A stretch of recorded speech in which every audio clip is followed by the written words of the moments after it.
పడని పార్టీల లీడర్లు ఒక్క కాడికి వచ్చిండ్రంటే ఇక ఉన్నట్టే పో. మా పార్టీ గొప్ప అని ఒకలు, మా అధ్యక్షుడే సూపర్ అని ఒకలు. మీ ఏలువడిలో అంత ఆగం చేసిండ్రు. అబ్బో మీరు ఉన్ననాడే మెలుగా పెట్టిండ్రని ఐషికి తైషి అంటారు కూడా. ఇట్లా ఎన్ని మాటలు చూడలే, కానీ నడుమ కరీంనగర్ లీడర్ల తరికేలాగుందబ్బా. ఇద్దరు సెంటర్ మంత్రులు, ఇద్దరు స్టేట్ మంత్రులు, ఓ ఎమ్మెల్యే. కరీంనగర్ లో డెవలప్మెంట్ పనులు చాలు చేస్తానికి 3 పార్టీల లీడర్లు వచ్చే వరకు కార్యకర్తలు ఫుల్ ఖుషి అనుకోరాదుర్రి. నాకు పొన్నమనకైతే పోయినా ఏం లేవు, గ్యాప్స్ ఏం లేవు. నాకు కమలాకరం గ్యాప్స్ ఏమి లేవు. ఇక కొంచెం ప్రభాకరం కమలాకరం అది కూడా పోతుంది సార్, ఉండదు. ఇక ఈ 3 లీడర్లు కరీంనగర్ ఎమ్మెల్యే సీట్ కోసం కొట్లాడినోళ్ళైరి. ఓట్లు ఒడిచినాయి, ఇక అందరం ఒకటే అంటాడు అన్నట్టు సంజయ్ సారు. అందరం కలిసి ఉంటుంది, దానిలో ఏం ఇబ్బంది లేదు. అలా ఇవాళ ఈ వేదిక చూసినాక మా సీనన్న పరిశ్రమ మా ఖమ్మంలో పోతే ఊకే కొట్టుకుంటారా.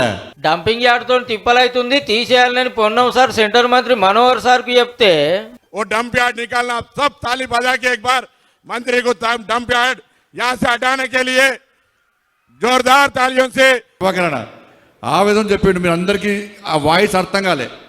మీ అందరికీ ఆ డంపింగ్ యార్డ్ కంపు చాలా ఇష్టం అంటున్నాను. మీకు ఒక్కసారి అందరు లేచి నిలబడి ఆ డంపింగ్ యార్డ్ కంపు మాకు పోవాలని చెప్పి ఒక్కసారి విజ్ఞప్తి చేయడం అందరూ ఒకసారి సార్. ఇల్లు కట్టేదానికి సెంటర్ వాళ్ళు సాయం చేయాలని పొంగులేటి సార్ కోరితే మన గవర్నమెంట్ ను గంగుల సార్ గీది కోరిండు. ముఖ్యమంత్రి గారు ఎలాగైతే మూసీ ప్రాజెక్ట్ చేస్తున్నారో ఇది ఆల్రెడీ కరీంనగర్ లో మానేర్ రివర్ స్టార్ట్ అయింది కాబట్టి దాన్ని కంప్లీట్ చేసే బాధ్యతగా కేంద్ర రాష్ట్రపతి తీసుకోవాలని చెప్పి లోకల్ ఎమ్మెల్యేది బీఆర్ఎస్, లోకల్ ఎంపీది బీజేపీ, లోకల్ మంత్రిది కాంగ్రెస్. తలో పార్టీ అయినా కరీంనగర్ డెవలప్మెంట్ కోసం అందరూ ఒక్కటైదామనుడు మంచిగుందిలే.